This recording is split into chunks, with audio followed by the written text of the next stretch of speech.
பார்த்தாங்க, நல்லபடியா வேலை பார்த்துட்டு அங்க போயிட்டு இருந்தாங்க. டெய்லியும் வேலைக்கு போவாங்க. அங்க உள்ள பிரசிடண்ட், அங்க உள்ள மக்கள் எல்லாருமே நல்லவங்க தான். ஆனா எங்க அப்பா எந்த ஒரு அங்க உள்ளவங்களுக்கு எந்த ஒரு கெடுதல் எதுவே செய்யல. எங்க அப்பா நல்லபடியா வேலைக்கு போயிருந்தாங்க. ஆனா எங்க அப்பாவுக்கு 2 மாசமா சம்பளம் போடல. ஏன்னு போய் பீடியாவே சொல்லன்ட்டையும் கேட்டா அவங்க ஒண்ணுமே சொல்லாம தலைவரவா எங்க அப்பாவை திட்டுனாங்க. எங்க அப்பா டெய்லி போய் கெச்சுவாங்க, எங்களுக்கு கையெழுத்து போடுங்க கையெழுத்து போடுங்க. நான் காலேஜ் படிக்கிறேன், நான் எங்க வீட்டுல 2வது பொண்ணு. எங்க அக்கா சென்னையில போய் அவ்வளவு கஷ்டப்படுது. எங்க வீட்டுல வீடு இல்ல. என் தம்பி 11வது படிக்கணும், அவனுக்கு ஃபீஸ் கட்டாம 11வது சேர்க்காம வீட்டுல வச்சிருக்காங்க. எனக்கு காலேஜ் ஃபீஸ் கட்டாம எங்க காலேஜ்ல அவ்வளவு திட்டுறாங்க. எங்க அப்பாவுக்கு சம்பளமே போட்டு கொடுக்கல. சம்பளம் போட்டு விடுங்க, சைன் போடுங்க அப்படின்னு சொன்னா பீடியாவும் சோனாலும் எங்க அப்பாவை தரைகுறவா பேசுவாங்க. அங்க உள்ள மத்த கிளர்க்கு யாரும் எங்க அப்பாவுக்கு சப்போர்ட் கிடையாது.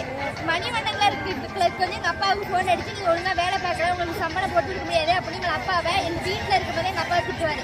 ஆனா யாராரு திட்டுறாங்க என்ன அப்படின்னு எங்க அப்பா வந்து எங்க மனசு விட்டு எங்கள்கிட்ட சொல்ல மாட்டாங்க. எங்கள்கிட்ட மனசு விட்டு சொல்ல மாட்டாங்க. ஆனா எங்க அப்பாவுக்கு 2 மாசமா சம்பளம் போடல. எங்க யாருகிட்டுமே பேசல. எங்க அப்பா நல்லபடியா ஆக்கிரமண வேலைக்கு போயிட்டாங்க. எங்க அப்பாட்டையே கேட்கவே இல்லை. எங்க அப்பா டான்ஸ் பண்ணி எங்க அப்பா எதுவுமே சொல்லவே இல்லை. எங்க அப்பாவுக்கே தெரியாம அங்க உள்ள பீடியாவும் சோனலாம் எங்க அப்பா வந்து கருப்பம்பளை பஞ்சாயத்துக்கு மாத்திட்டாங்க. இது எங்க அப்பாவுக்கு தெரியாது. எங்க அப்பா வந்து ஆக்கிரமணத்துக்கு வேலைக்கு போகும்போது உங்களை வந்து இந்த ஊர்ல இருந்து மாத்திட்டாங்க, நீங்க இன்னும் கருப்பம்பளத்து தான் இருக்கு அப்படின்னு சொன்னாங்க. எதுக்காக மாத்துறீங்க அப்படின்னு கேட்கும்போது அந்த ஊர் பிரசிடண்ட் உங்க மேல எந்த தப்பு இல்ல, நீங்க ஒண்ணும் பண்ணல, நான் வந்து இதுக்கு நடவடிக்கை எடுக்கிறேன் அப்படின்னு சொல்லிட்டு எங்க அப்பா 1 வாரமா வீட்டுல தான் இருந்தாங்க. எங்க அப்பா வேலைக்கு போல. எங்க அப்பாவுக்கு காப்பி இதெல்லாம் அதை வந்து வேதாரண்ய யூனியன் ஆபீஸ்ல வச்சுட்டாங்க. எங்க அப்பாட்ட கேட்காம எங்க அப்பாவோட எந்த ஆட்சி எதுவுமே இல்லாம எங்க அப்பாவை கொண்டு போய் கருப்பம்பலம் பஞ்சாயத்துல எதுக்கு எங்க அப்பாவை போடணும்? எங்க அப்பா யாருக்கும் எதுவுமே செய்யவும் இல்லை. எல்லாருக்குமே எங்க அப்பாவை பத்தி தெரியும். 2 மாசமா சம்பளம் போடாம நாங்க அவ்வளவு கஷ்டப்படுறோம். இப்ப எங்க அப்பா எங்கள்கிட்ட யாருக்குமே எதுவுமே சொல்லாம இப்ப எங்க அப்பா எங்களை விட்டுட்டு நிற்கதையா விட்டுட்டு போயிட்டாங்க. என்ன நடந்துச்சு நீங்க உங்க அப்பாவுக்கு? என்ன நடந்துச்சு? 1 வாரமா வந்து டான்சர் போட்டாங்க.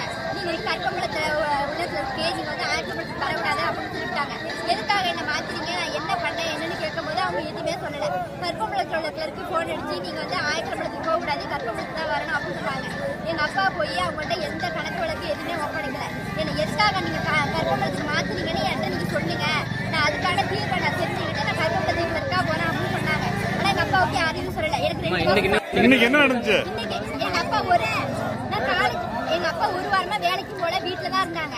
யாருகிட்டையும் அவ்வளவுதான் பேசல, வீட்டுல சாப்பிடல. அவ்வளவு மதியம் வந்து எங்க அப்பாவுக்கு யாரோ கால் பண்ணிட்டாங்க. கால் பண்ணி என்ன தலைவரவா திட்டினாங்க என்னன்னு தெரியல. அதுல இருந்து எங்க அப்பா வந்து மனம் உடைஞ்சு போயிட்டாரு. எங்க வீட்டுல யாரும் இல்லாதப்ப எங்க அம்மா என் தம்பி எல்லாம் எங்க வீட்டுல யாரும் இல்லாதப்ப எங்க அப்பா வந்து சுருக்க மாட்டேங்கிறாரு. எங்களெல்லாம் விட்டுட்டு எங்க அப்பா போயிட்டாரு. அது யாருனால? பீடியாவும் சோனல் தான் இதுக்கு காரணம். அவங்கதான் எங்க அப்பா வந்து வேலையில இருந்து மாத்தினது. எங்களுக்கு வந்து வேலை இல்லை. எங்க அப்பாவுக்கு வந்து காசு சம்பளம் போடாம நான் பண்ணது அவங்கதான். நாங்க வீடு இல்லாம இப்ப ரொம்ப அனாதையே எங்க அப்பாவையும் விட்டுட்டு நாங்க அனாதையா அடிக்கிறோம். மதியம் யாரோ போன் அடிச்சு எங்க அப்பா தரக்குறைவா திட்டிருக்காங்க. சோனல் யூனியன் ஆபீஸ்க்கு போனா எங்க அப்பாவை அவ்வளவு தரக்குறைவா திட்டுவாங்க, பீடியோ சோனல் எல்லாரும். ஆனா எங்க அப்பா வந்து எங்கள்கிட்ட சொல்ல மாட்டாங்க. வந்து மனசு உடைஞ்சு போய் எங்க ஆத்தாட்ட தான் அழுவாங்க. சரி பாப்பா, அதனால நீங்க அப்பா தூக்க மாட்டீங்களா? எங்க அப்பா இன்னைக்கு தூக்கு மாட்டிக்கிட்டாங்க. அதுக்கப்புறம் என்ன நடந்துச்சு? அதுக்கப்புறம் என்ன பண்ணீங்க?